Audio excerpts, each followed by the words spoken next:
Okay, let us do our Shanti part.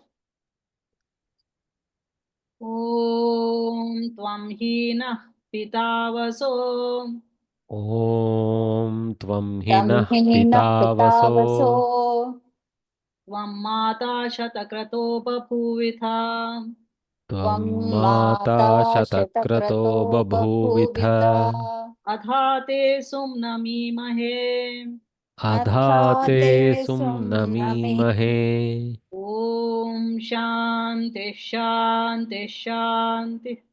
Om Om Shanti Shanti Shanti Shanti. Shanti.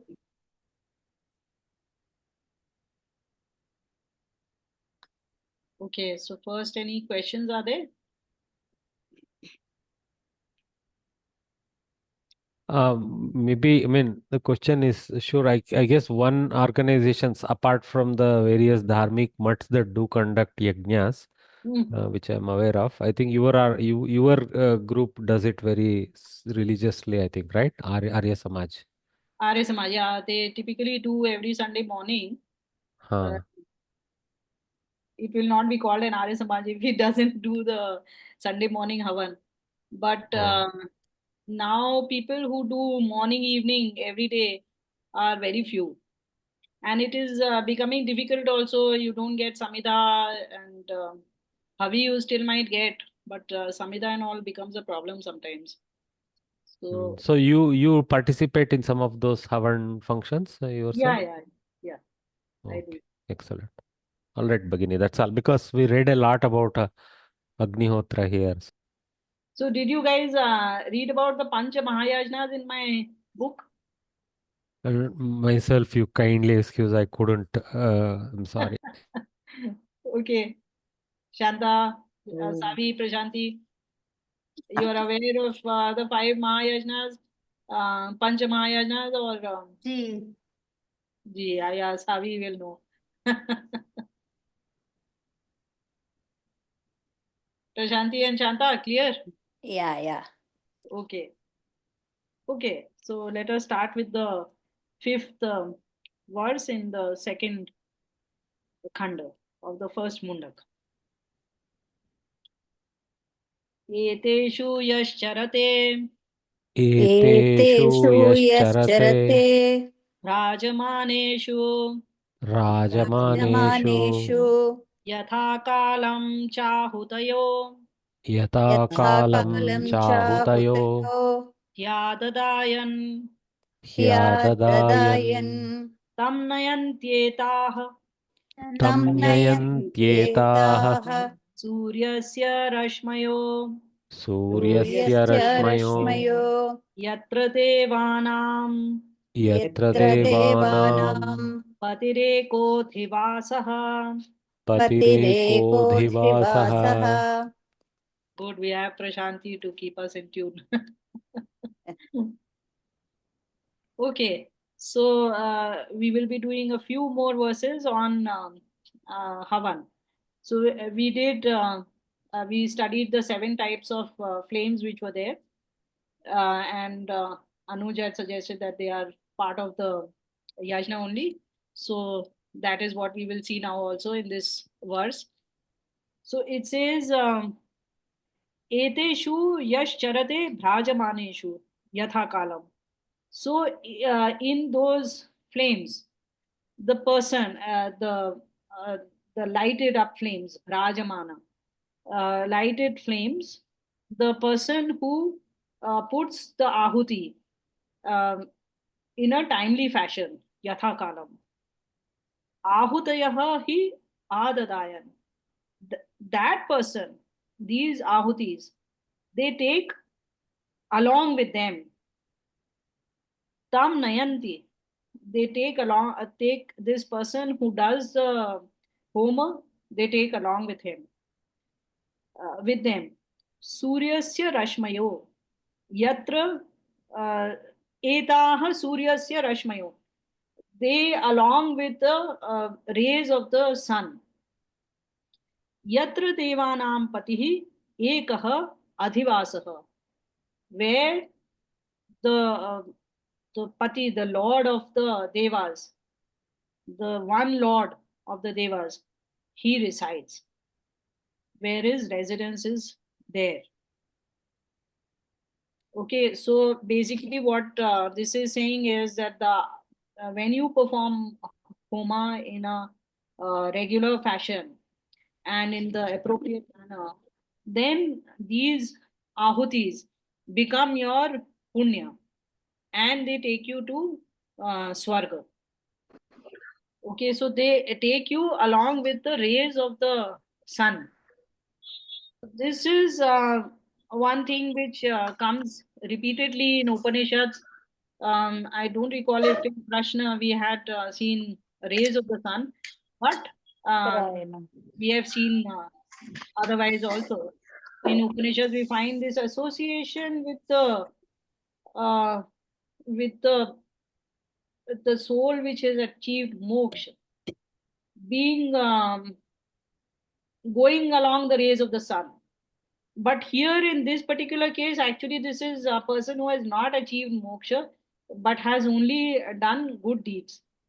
The primary good deed being performance of homas.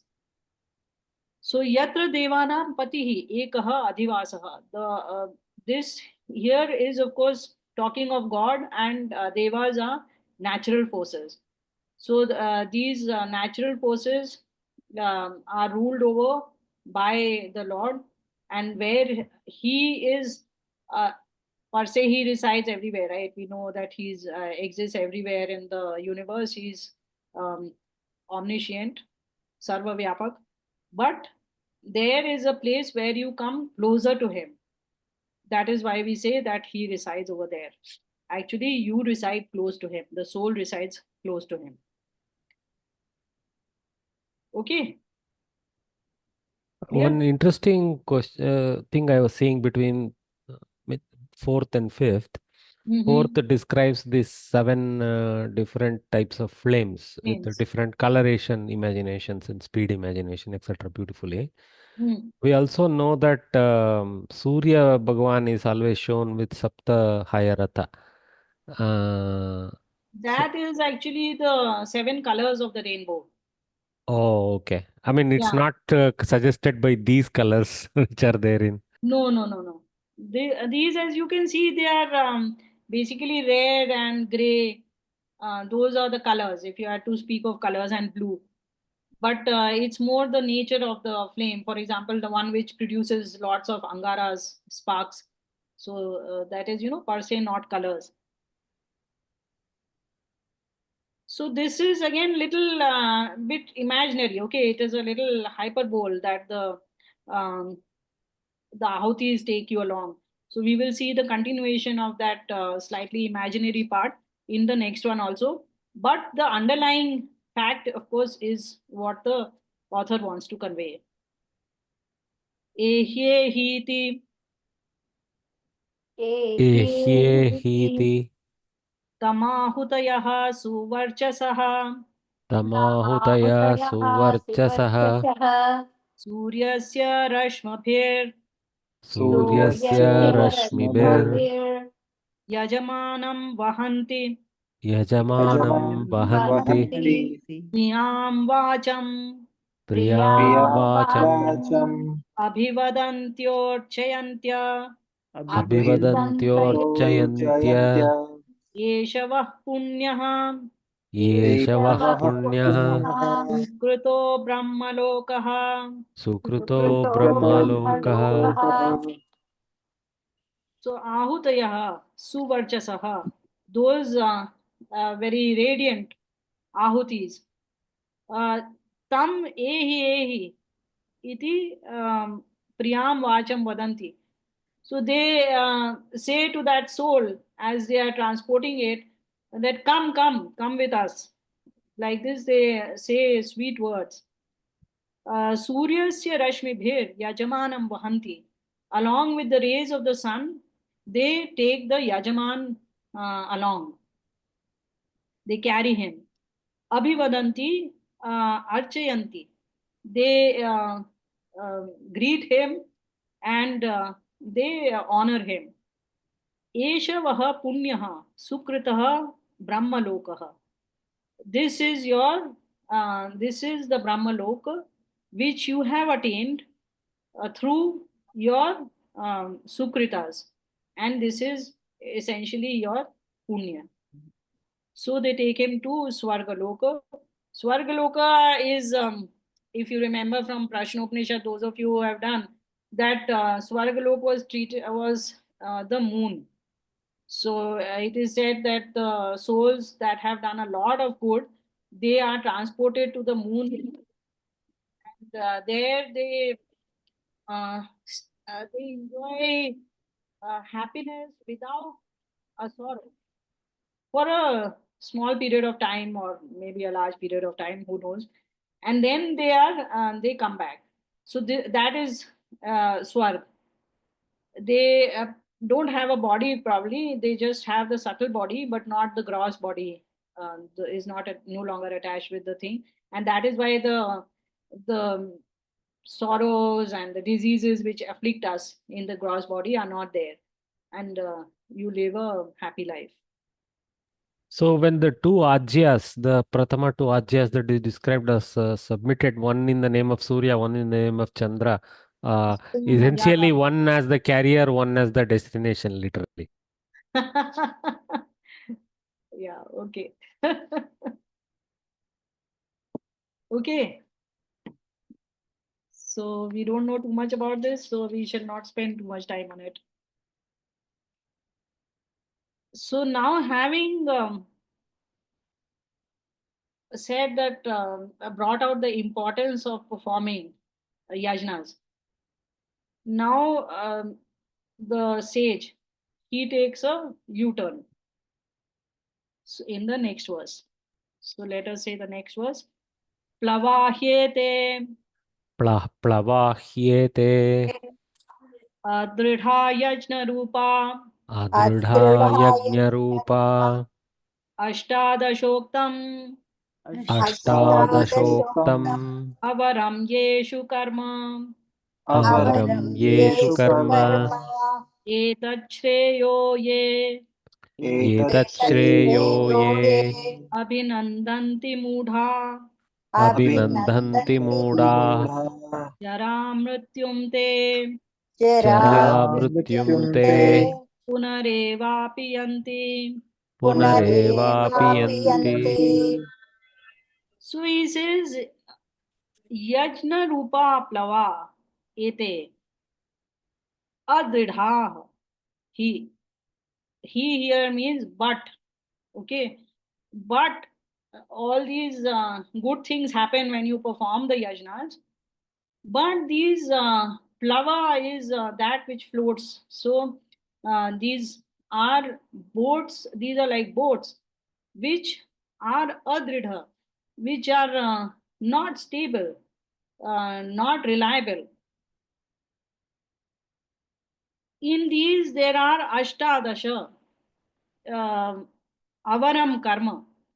So in these yajnas there are 18 subordinate um, roles which are there, or karmas which are there.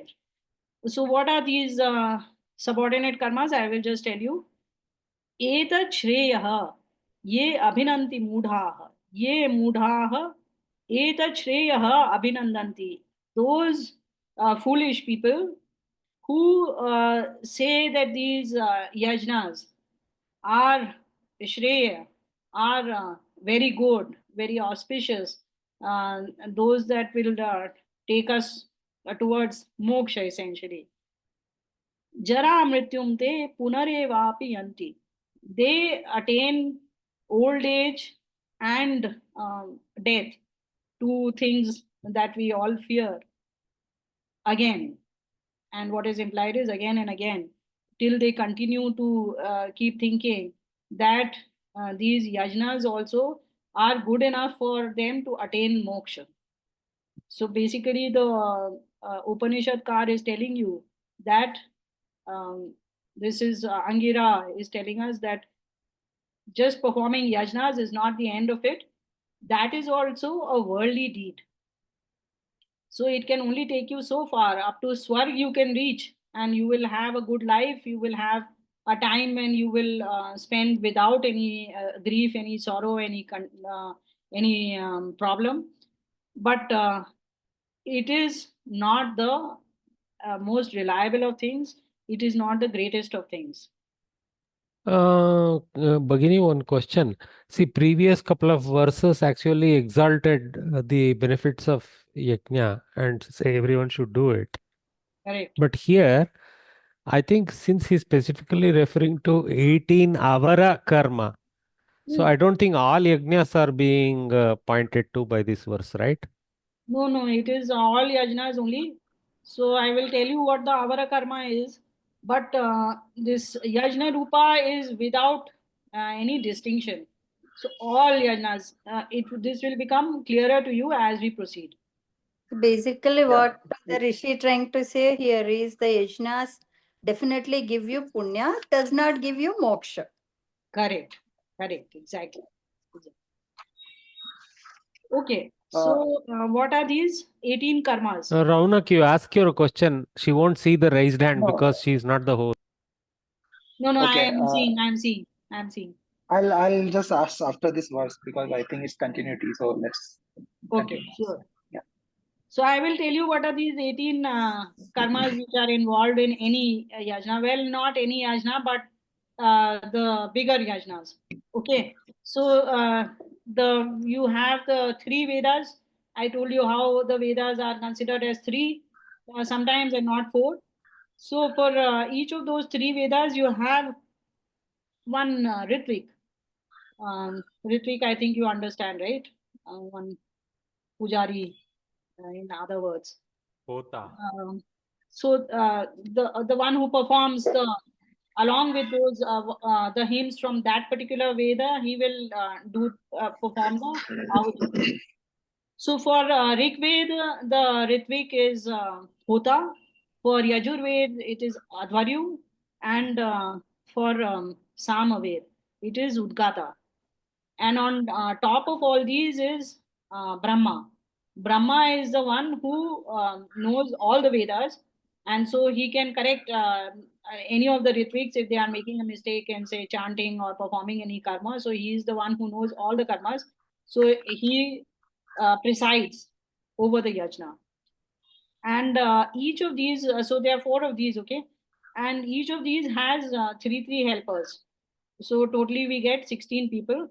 And then the Yajaman and the Yajaman Patni or Yajaman Bharya, these two, the Dampati make up the other two. So we have 18 people in all who are involved in a Yajna. So they each perform some role in performing the Yajna. And therefore you have these 18 avara karmas, lower karmas, or subdivision of the main karma into 18 karmas. So this Okay. 18 here is not referring to 18 types of yagas. These are 18 people involved in any yaga. Okay. Yes. The karmas which are involved in a particular yaga are 18. So each of these performs their own karma. They each have a role to play. Subordinate role. That's why avara shabda. Okay. Correct. Subordinate role. Subordinate or together they make up the whole activity. A part of the whole. Yeah. Part of the whole. Yes. Okay. So he is calling the person who thinks, Angira is calling, the person who thinks that this is the best of all roles, best of all karmas, is a fool. He's going as far as that. And then he starts explaining why that person is a fool in the next few verses. Avidyayamantare vartamanaah Avidyayamantare vartamanaah स्वयं धीराः swayam Vayam dhiraah dhiraha पंडितं मन्यमानाः panditam panditam manyamanaah manyamanaha जङ्घन्यमानाः janghanyamanaah पर्यन्ति मूढा pariyanti mudha अन्धेनैव andhenaiva नियमाना यथान्धाः Niyamanaya Tandaha. Avidyayam antare vartamana. These people are situated inside avidya, ignorance or wrong vidya. In this particular case, by the context, it is more of wrong vidya, because they are thinking that these karmas are the moksha giving karmas. Swayam dhiraha panditam manyamanaha. They consider themselves to be dheer, to be very intelligent, and pandita, very learned. So they feel that they know everything, and they have studied, and whatever they are doing is the path. Janghanyamanaha paryanti mudhaha. Those mood people, those foolish people, they go around paryanti, and they go from hither and thither without a set fixed direction. Janghanyamanaha, hitting into obstacles at every point, being troubled by the path at every point. Andheneva niyamanaha yathandhaha. Like blind people are led by a blind person. So this you may have heard of this saying. This is a common saying in India, that this is like people being followed by a blind person. Basically, the person, the leader himself, is incapable of taking you to a fixed goal. And here is this huge bunch of people following him, who think that he is the best and who he knows all. So who is the leader here? Who is leading Andha here? Yajamana, perhaps? No, Swayam Dira Pandita Manyamana. So that is the hint I am giving you. Those who People, tell only you must do yajnas and nothing else, probably. no, it is actually the wrong beliefs which this person holds. So we are talking of this person only being led by something, okay, or these people being led by somebody. So what is this something, or somebody, something in this case? And that is their wrong beliefs. Avidya. Avidya. Avidya, sure. So avidya is what is that andha which is leading them. Their ignorance of what is the correct thing is what um, is leading them in some direction, and they are so committed to that avidya, to that wrong path, that they think that yes, this is it. I don't need to know anymore. I know everything, and this is the correct path. And they don't look uh, right or left, and proceed to continue to suffer along the way. Okay, Ronak, you wanted to ask something? So, in the sixth verse, we hear the Angira Rishi said, "Ma saptam sapt mastasya loka hin nasti." Basically, 7 पीढ़ियों तक अगर हम ये यज्ञ नहीं करें तो 7 पीढ़ियों का नाश हो जाता है. Something like that, right? So now here he's saying कि this yajna itself is not something which is so much useful.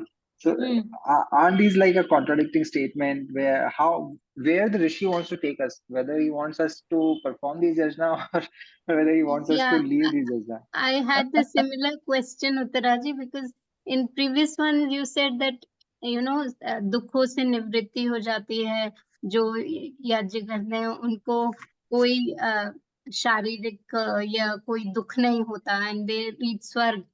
So then if they're already, the yajna will lead us to all those things, then why aspire for anything else? That's what everybody aspires for, to get Correct. rid of all the Correct. pain. So the sage will himself answer your question. So hold on to your question. Once we reach that stage, then if you don't understand, then we will discuss. Okay. Okay, yeah, sure. Okay, so this one I think is clear. Avidyaya mandar vartmana swayam. Actually, this a verse almost exactly the same is to be found in Kathopanishad also. And there Janganyamana, which means suffers again and again.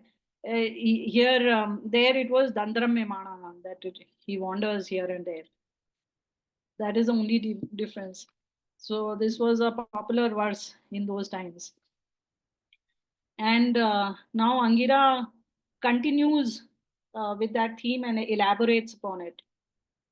Avidyayam bahudha vartamanam Avidyayam bahuda vartamana vayam kritartha vayam Vayam kritartha ityabhimanyanti balah ityabhimanyanti Abhimanyanti balaha yat karmino na yat Yat karmino karmino na na pravedayanti ragat pravedayanti ragat Ragat tenaturaha tenaturaha Enaturaha क्षीणलोकाश्च्यवन्ते kshinalokashtyavante. Yavante. Okay, so now he calls the people whom he is talking about as Bala. That is, people with childlike brains, immature. So these people, they are present in avidya, bahudha, in many ways. And they think abhimanyanti. They have this abhiman. They are very confident that vayam kritartha, that we have achieved the ultimate goal. Okay, see this bahudha, or let me complete. Yat karmino na pravedayanti ragat. Karmina is those who are performing this karma of yajna. These karmis, they don't know something yet due to their attachment to the happiness. They are doing these yajnas to get happiness and to be rid of sorrow. So this is also a raga. So because of this raga, this attachment, they do not understand something which will be explained in the next verse. And because of that, they are atura, they are sufferers, they suffer. And having got their bhogas which are due to them because of the good karmas which they did, kshina lokaha, once those punyas they wear out, then they chavante, they fall down, where that also we will see in the next verse. But basically they don't continue in that state of happiness, let's say on chandralok, but they fall down from that exalted state. Okay, Chyavana Maharshi was named after the same dhatu, I think, right? which one? Chyavana Ramana Maharshi. Chavan Prasha Ah. was Chavan. Yes, yeah, Chava. Okay, so avidyayam bahudha vartamana. So see this avidya is of many types. It has many forms. So one form which we saw was the one in the previous verse, which was regarding the yajnas, and these are actually the higher karmas. But we have ourselves seen in the last 1 month or more, one particular festival which was celebrated with such great gusto, and what foolishness was there, and how many people suffered in performing that. Crores and crores of people. You know what I'm talking about, right? They were doing Tarpana, which is a form of Homa. Correct. So this Kumbh Mela which was there, how many people suffered, and everybody went with the view that I will attain moksha in this. If I have a single dip and I am able to pray to the goddess Ganga, then moksha is assured for me. This is exactly what Angira is talking about. No, that but we these are shouldn't just people- stop there. Angira is not stopping us from doing it. If you saw earlier, he said you should do it. But he is saying you don't stop there. That's all. No. He has said for yajnas, he has not said for other foolish practices which are there. And what he is now warning you over here, that foolishness doesn't end with good deeds. Okay, and here in the Upanishad, actually, we are talking of only good deeds. But there is a whole set of practices which are not even mentioned over here because they come under extreme foolishness. So that is what he is indicating over here, that as far as not knowing the correct path is concerned, there are many paths which are there, but the true path is single. This is the same as what I tell you about truth. The truth is only one, but lies are many. That is always the case. Avidya is always multiple, infinite, and vidya is only one. So he's saying that these people think that I have achieved my final goal and I don't need to do anything more. This is it. And what these people who perform these karmas, they don't know that still have raga. They are attached to that happiness, to that uh, feeling that I should not have sorrow. Rag includes dvesha. Dvesha means, yeah, that you want to avoid unhappiness. So to avoid unhappiness and to be happy, these are the two goals because of which you perform these yajnas even. You know, yajnas are also not performed actually for moksha. Typically, there is it is called a ishti, which means that you have a desire, and to complete that desire, you are performing this yajna. For example, you know, we perform yajna for the wedding, that this wedding may be auspicious and may last, and may the couple be happy. Or you perform a yajna when you are entering a house. So you want the house to be auspicious and people who stay in it to be healthy and happy. So typically, all yajnas have this kind of a desire which is attached to it. They're only the nitya karmas which we do. We say that idan namama. But even when we are saying that this is not for me, this is for the environment, you are actually saying that I did something wrong, so I want to negate that. So that is also a desire which you have, which is connected to this world, which is not connected to your soul. So that is what is important over here. And he's saying that they will continue to be atura, they will suffer, and having enjoyed the punya that they did, they will again fall down into suffering. And we will see what falling down further we will understand in the next verse. Again, one more thing which I wanted to tell you was about this Bala Buddhi. If you remember, even in Kathopanishad, it is they are called Bal Buddhi, Bala. Why? Because if you see children, they we know that children know little, their intelligence is not well developed, their knowledge is less, and they are very sure that this is the correct thing. Why? Because mummy told me so, papa told me so. If you're telling them, if mummy said that you should not steal, then they're 100% clear on that. And if you say that in this case it is not stealing, actually, they will not agree with you and they will say, no, this is stealing and it is bad. So life is very simple for them. They don't see the shades in particular um, activity, event, anything. They are not able to gauge things. So it's very black and white for them. It's a very simplistic world that they live in. So something similar is true for these ignorant people. They are so sure that what I am doing is correct and nothing else is uh, could be um, the correct path. Even you will find this with scholars. Now that I interact with them, I can really see it, and you can also see even on TV and all, when scholars will come, then they sound as if they are very unsure of themselves, and they always have a lot of ifs and buts for everything.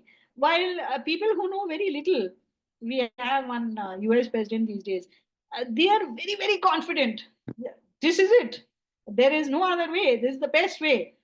Okay, while the scholars will always tell you, yeah, under these circumstances, this will be the correct thing, and under this circumstances, actually, that might be better, because they know that whole gamut of situations which is there. So that is why very often the Upanishads call these foolish people as Bala Buddhi or Balas or children. Okay, let's move on to the next one. इष्टापूर्तं मन्यमानावरिष्ठम् इष्टापूर्तं मन्यमानावरिष्टम् नान्यच्छ्रेयो वेदयन्ते प्रमूढाः नान्यच्छ्रेयो वेदयन्ते प्रमूढाः नाकस्य पृष्ठे ते नाकस्य पृष्ठे ते सुकृतेन भूत्वे सुकृतेऽनुभूत्वे इमं लोकं हीनतरं वा विशन्ति. इमं लोकं हीनतरं वा विशन्ति. Okay, so Ishtapurtam, Manyamana Varishtam, considering Isht and Apurt karmas.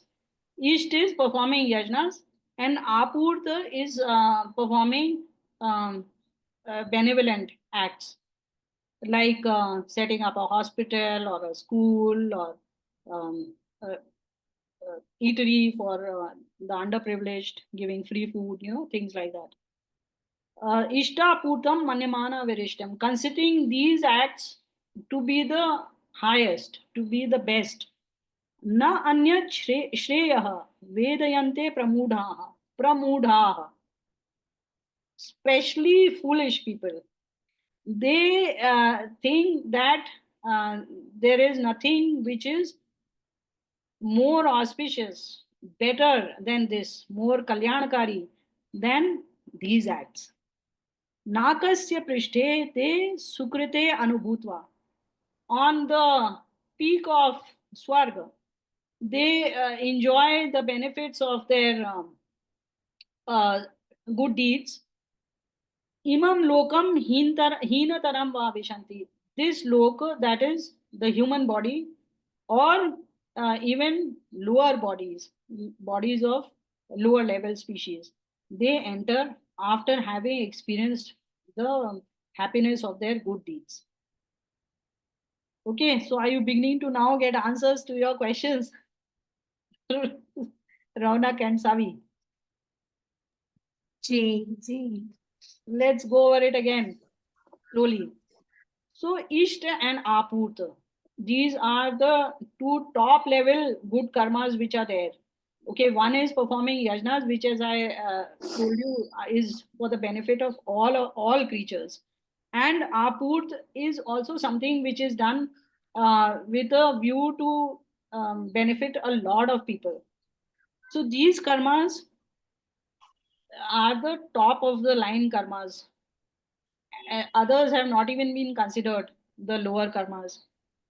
But even those people who think that this is the end of the road and this is all that needs to be done, nothing else is required to attain moksha, they are also fools. In fact, they have been called special fools, because they typically are very egoistic about it, and they're very certain that what I am doing is it. There is nothing else which needs to be done beyond this. A person who is a little lower down will say, yeah, I am doing my regular jobs, but I'm not sure if this is the best thing. They will have some doubt about it. But these people are very, very certain that I am doing the correct thing and there is nothing better than this. Nakasya prishte. So this nak is another word which is used for swarg in Sanskrit, not the nak of Hindi. So why is it called Naka? That is also a very lovely etymology is there for this. So Ka is a syllable which means sukh, happiness. So Aka means no happiness, that is sorrow. And Na Aka, that is double negation, means that place which definitely does not have sorrow. Okay, so this double negation is used to indicate that there is only happiness there. So that is the kind of swarga which we are talking about. This naka, that is why it refers to swarga. And prishte at the highest point. So these people will achieve the highest of happiness, which has very little sorrow attached to it, no sorrow. And but they will return to inhabit another body. Either it could be a human body or it could be a lower species. So they are not out of it. They will not achieve moksha because of these karmas.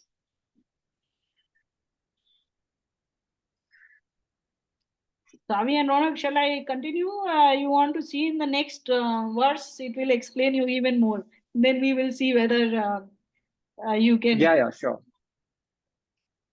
Tapah shraddheye Tapah shraddheye yupavasantyaranye hyupavasantyaranye shanta vidvanso shanta Shantavidvanso vidvamso bhakshacharyam charantah bhaikshcharyam charantah Charantaha सूर्यद्वारेण ते सूर्यद्वारेण ते Suryadvarena te विरजः प्रयान्ति विरजाः Viraja प्रयान्ति Prayanti यत्रामृतः स यत्रामृतः स Yatramritahasa पुरुषो ह्यव्ययात्मा पुरुषो Purusho ह्यव्ययात्मा Hyavyayatma Vyayatma. Yep. तपः श्रद्धे ये ही उपवसन्ति अरण्ये. He again is to show a contrariness. So contrary to those people, there are those who stay in forests, aranya, and who practice tapa and shraddha. We will look at what are tapa and shraddha. But you just take it just now that they stay in forests and they practice tapa and shraddha. They are vidwan, okay, vidwansaha, shant. They are also peaceful, without any udvignata, without any anxiety, without any agitation. Bhakshacharyam charantaha. They practice bhiksha vritti, begging for alms. So they don't make their own food, etc., even clothes, etc. They don't possess, they don't have money to buy clothes and food, etc. So they accept alms from householders, and that is how they live. Surya dwarena te virajaha prayanti. Through the door of the sun, these viraja, virakta people, those renunciates, they go. Yatra amritaha sa purushaha hi avyatma. Where that akshara which we had seen in the first chapter, first khanda, that purusha means that person, that atma, the soul I should not call, but God who resides in the universe. Puryam shayate iti purushah. He avyaya atma, avyaya avinashi, is not destroyed. That soul. Yatra amritaha, which never takes birth and therefore never dies, is always without death. So they achieve that supreme Lord. Okay, so this is to put it in contrast to the previous ones who perform these yajnas and attain happiness, but they don't attain moksha. So some of these qualities first you need to look at. So one of the most important qualities is virakti. So to be devoid of any attachment to anything in this world. Even happiness, you should not be attached to any worldly happiness, because happiness is always worldly only. Okay, so that is the true virakti, that you just don't, nothing matters to you in this world. That is why they are shant. Because we are attached to objects, or even just happiness, whatever that happiness may mean to us, we are disturbed sometimes because we are not getting that happiness. So we are ashant. These people are perpetually shant. Vidwan, they are the ones who are really learned. They are the seers. Tapah shraddhe. This tapa and shraddha, this is very, very important. And it does not mean what you normally understand by these two words. So tapa does not mean that you have to stand on one leg or perform a lot of hard postures and suffer a lot. But it means that accepting life as it comes. So you have complete equanimity towards the happiness and sorrow, or rather, I should say, the troubles and good things which life offers you. So you will remain completely equanimous through all of these. That is called tapa. Then shraddha. Shraddha means upholding the truth. So there is, when you are really headed towards the truth, you don't want to accept any untruth, and you're searching for the truth, the ultimate truth. As I told you, there is only a single truth, and there are many untruths, and all those untruths will appear like truth to you at some point in life.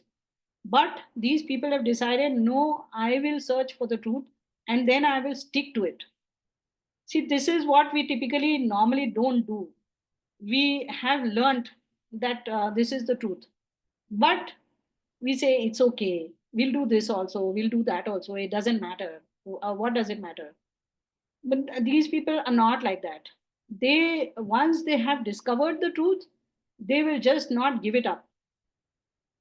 And that is actually the reason why we do not achieve that status, because we keep giving up truth, because the people whom we are surrounded with are balas. Okay, but we are not ready to accept that, we are not ready to leave society. You can see over here, temples are not even mentioned, idol worship is not at all mentioned. The two karmas which are told to you are the highest of karma are ishti and apurti. These are the two big karmas which are the top of the line karmas which should be performed by a human being. And even those are being shown as karmas which will take you, which will give you a happy life, but will not take you to moksha. They will always take you to births which are either in the same category or below, depending on what was the kind of karma which you did. So you must also, imbibe these things and not compare yourself to somebody who is a balabuddhi, and then say, okay, I will also do what this person is doing. After all, I am also living in this society, so I must also perform what this person is performing. Let me also do the same thing. Then basically you have not imbibed any of this teaching. We are where we started. We are at square one. If because all this is very easy to erase. There are a very small number of people who follow these principles, and most of the people are on the path of foolishness. Even I would not like to actually give it a better word, because it is mostly foolishness. So yes, when we are worldly people, we do live by worldly deeds, which are good deeds, so that we ensure that this journey of ours and the next birth is happy and is has less sorrow in it. But at the same time, we should be very clear that this is not the end goal. And if I have to go to the next level, that next level also must be very clear to me. that this is the next level and this is what I have to do for it. So you must do meditation every day. You must do upasana, tapa and shraddha. Uh, every day you must practice and take things with equanimity and find the truth. See, all these shastras are telling you that this, what you're seeing in this world, is half truth, but the real truth lies somewhere else, and they are trying to tell you that truth. So you must also, and nobody can tell you that truth. I'm telling you, people can show you the way, but internally you have to ponder over it. You have to think over it. Your own ideas which are there, you have to consider those and work them out. Because till you just absorb this these words as is and don't understand how they clash with the ideas that you hold, or they are in sync with the ideas that you hold, you will not really learn anything from these. Okay, so tell me, Savi, uh, what is the answer to your question?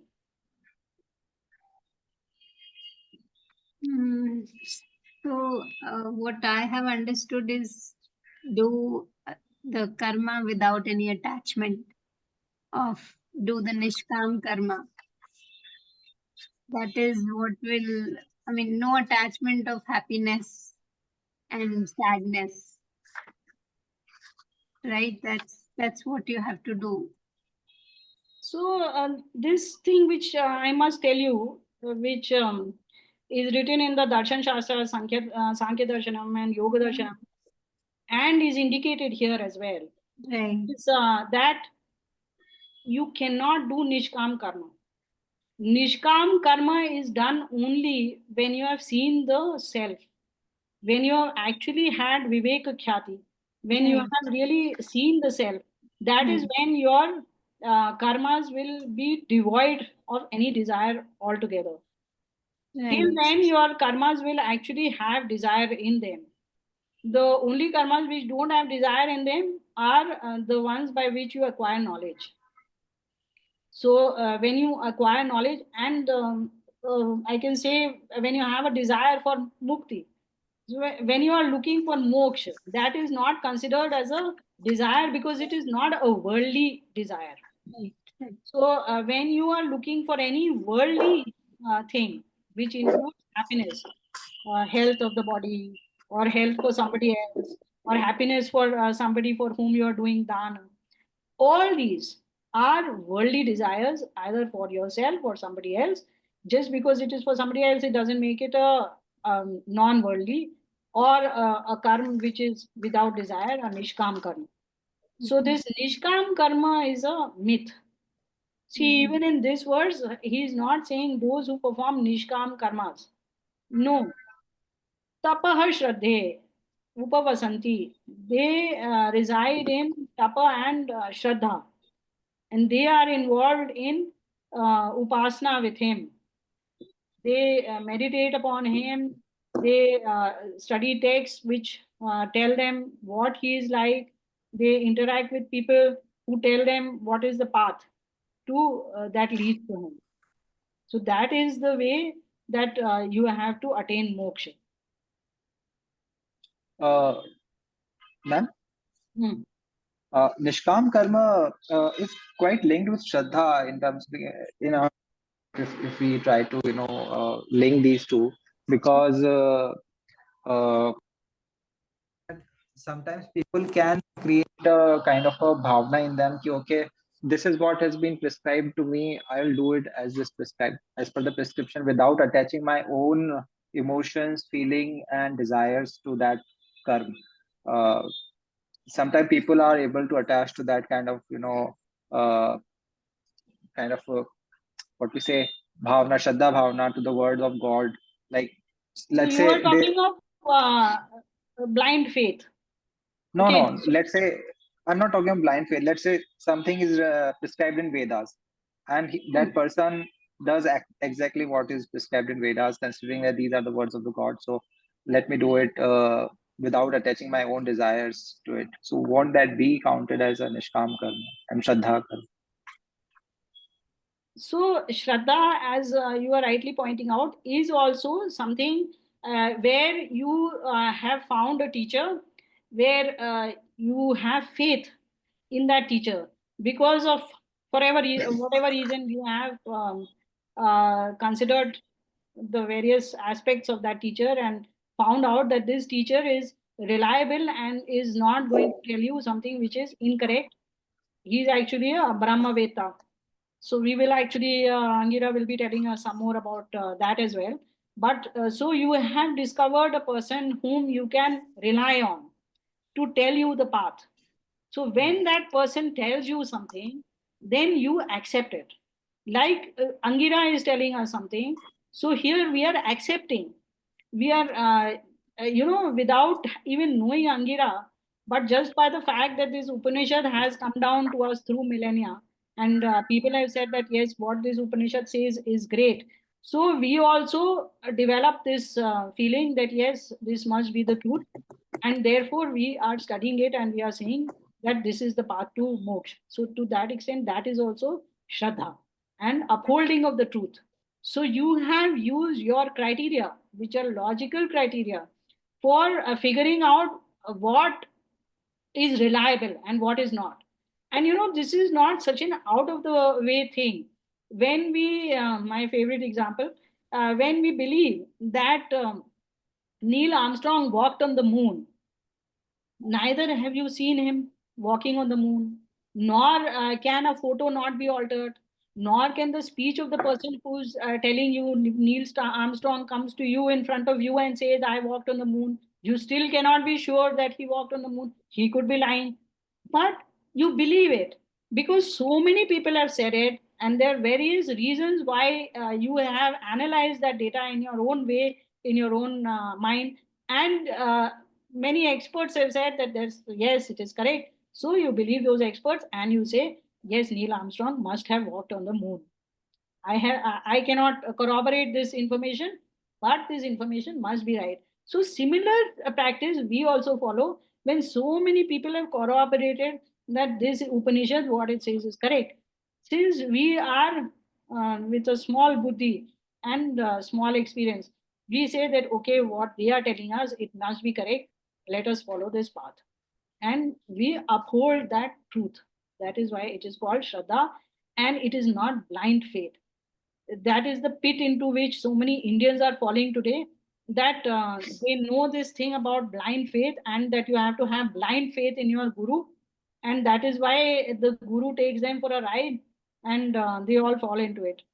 Please never let go of your rational way of thinking, even when you are accepting something because this person is an authority on a particular subject. You must apply your own mind. Don't put it away. The thing must ring true. Your own experience must corroborate what this person is saying in whatever fashion, in that limited fashion which you can corroborate it. So that will be a Nishkam karma then, right? That is not a karma. That is just believing somebody. No, acting on that belief. No. What that karma is, that is what will determine whether it is nishkam or not. Like I was telling, this nishkam, it will never be nishkam unless it is for the pursuit of knowledge. Okay, that is nishkam. You would have known yourself that nobody says if you study physics, then this will be the consequence of that. Some disease will come to you or not come to you, etc., etc. Why? Because it actually does not have a consequence. It is a nishkam karma. Similarly, the other nishkam karma is only when you have seen your soul.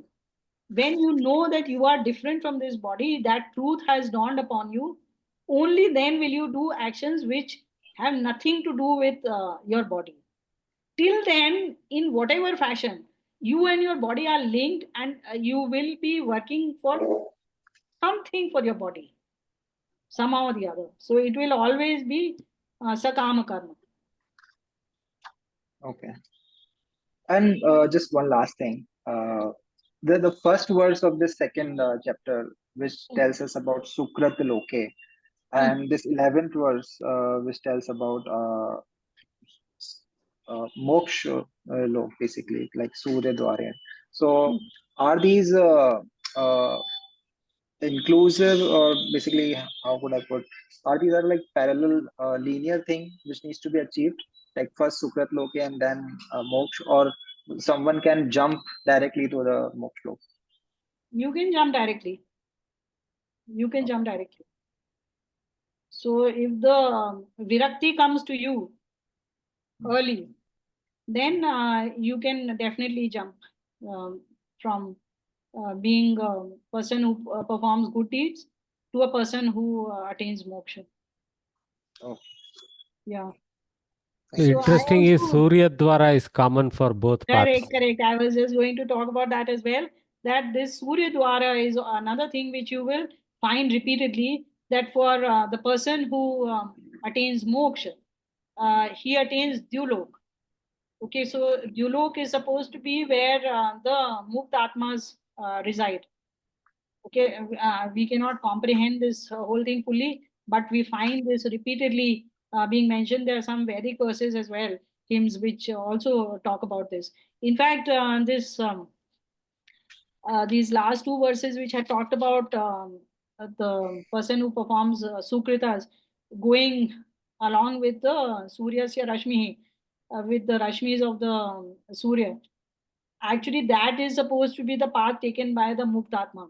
While leaving the body, they go through this along with the ray of the sun, and they reach the Dyulok. You will find this is in Prashnopanishad. In fact, I want this is homework for you. This 1, 2, 10, and 11. There are parallel kandikas which are there in Prashnopanishad. So I want you to discover those and see what these two are saying and whether they are equal or different. Okay. 1 to 10, all 10. No. The 10th verse and the 11th verse. Okay. Okay. And then also I want to tell you about this Bhakshacharya. So this Bhakshacharya, this Bhiksha Vritti which is there, this taking of alms, this is essentially talking of sannyas.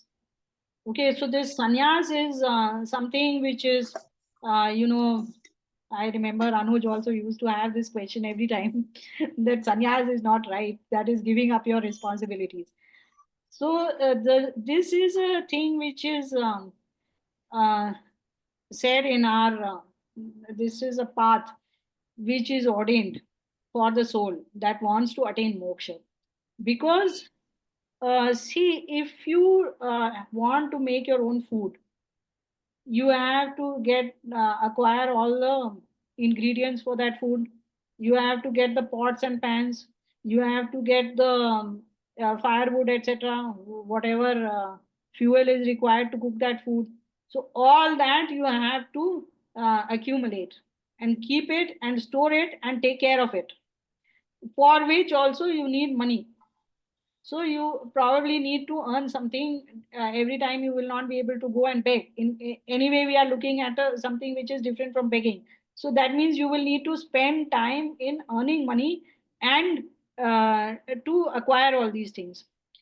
Plus, you need to wear clothes, etc., which again you will need to earn money in order to have clothes. Then, if you want to live in comfort and have a roof over your head, then you need to earn money and build a house. These people, they lived in huts which they built with their own hands with natural materials, and then they went about begging for alms. And these are the real atithis. When we look at the Atiti Yajna, these are the Atithis actually who will come up in front of your house, and you are all aware that our tradition is that if such a person, if such a sadhu, if such a seer comes to your house, you have to give. So this was instituted in our tradition that the householder has to give this person food and clothing if they require, or some things, some other things they may require a mat to sit on or whatever. So those little needs which this person has, The householders in the vicinity, they have to take care of this person. This person becomes devoid of responsibility.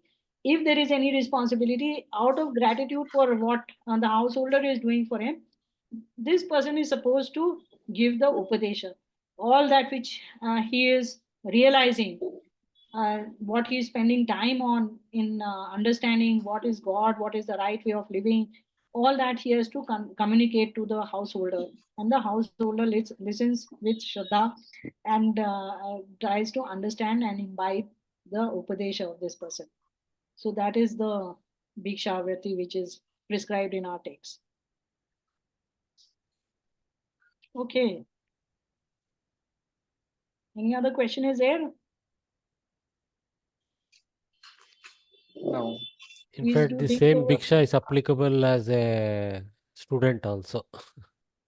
As a student also, and for the same reason, the student is not expected to take care of things. They still live in a gurukul, and so they have to do some cleaning and washing and those kind of things. And even this bhikshu will need to do, but they don't have the responsibility of acquiring things and accumulating things. What is called yoga kshema. That one is yoga, that is acquiring, and kshema, that is maintaining it. These take up you are all householders, you know how long it takes. Most of your 90-95% of your time is spent in just doing that. Okay, so now you make this sect of people independent of that, so that they can spend their whole life, whole time on just acquiring these very special skills. But unfortunately, actually, today's society is like moving away from this bhiksha supporting kind of environment, Yes, especially yes. cooking. Uh, because whenever I visit someone's house and I see how they cook, it becomes difficult to rely on anyone's cooking. Means, people people taste the food and then put the same spoon in the food. Actually, you have brought out one good point, that this Bhikshacharya implies that you don't have a taste for food. So whatever the householder gives you, then you don't taste it. No, Okay. I'm not saying tasting the food. I'm saying कि people like जो झूठा जिसको हम हिंदी में बोलते हैं. शुद्धता, I'm not sure what to say. purity. Yeah, purity and all these things I'm not taking. And they put it anything in the food. Like they put milk with the salt. They put cream and the food. I don't No, know how the someone no who is sannyasi Ayurved. would eat these things. Yeah, they don't follow Ayurved while cooking. So Yeah. this person is also not supposed to bother about that, whether they are following Ayurvedic practices in cooking Is or it? not. Yeah, yeah. But then Whatever the won't it householder affect to gives. his health? Whatever householder get, it would affect his health, right? No. Actually, they start going beyond any problems with health. These things, they are just like whatever good is there in that will be absorbed by the body, and they will throw out whatever is bad. But Uttaraji, I think during those times when Bhikshacharya was followed, people had this knowledge. It was ingrained in them. They wouldn't do all this thing which avidya has caused us to do, like, cooking in all contraindicated food. Yeah, I Those don't know about which days those were, because like even in Chanakya you can see that there is talk of Madhira Pan and all, and even Yeah. in earlier texts you can see that there is Mas Bhakshan and there is Madhira Pan. So already you are going away from what is a good thing to be eaten. Hmm. So at in all ages people eat what is good for the tongue. The Mhm. householder has some amount of liberty in that extent, that they add things and have good stuff. That's a new thing I got to know that he's kind of oblivious to the purity and all these things. Person who is sannyasi, like. Yeah, see in Yoga Darshanam, if you read, there is one siddhi which is there, that this person now Prakriti doesn't affect him, and he starts becoming younger instead of becoming older, and his health improves. If there were any diseases, those will leave this person So and there are, it just rises above matter. Only good things happen to this person now. But he still needs that matter to sustain, or can he do To without? sustain the body, to sustain the body. The body is, it starts, the example I like to give is that there is the car and there is the driver. So this person, normally the car seems like the driver thinks I am the car. Okay, that is how we view our body, and that is why we want to taste good things and we want to look good, wear good stuff. So that is the indiscrimination that we have. We are so highly connected with this body, we think we are the body. So the driver thinks they are the car. But the day that the driver figures out that this is the car and this is me, then that nishkam comes in, and then you feed only that much petrol which is required for the car, and run your car as if it was something else. Interesting. Okay, so let us do our, we have gone a little over time.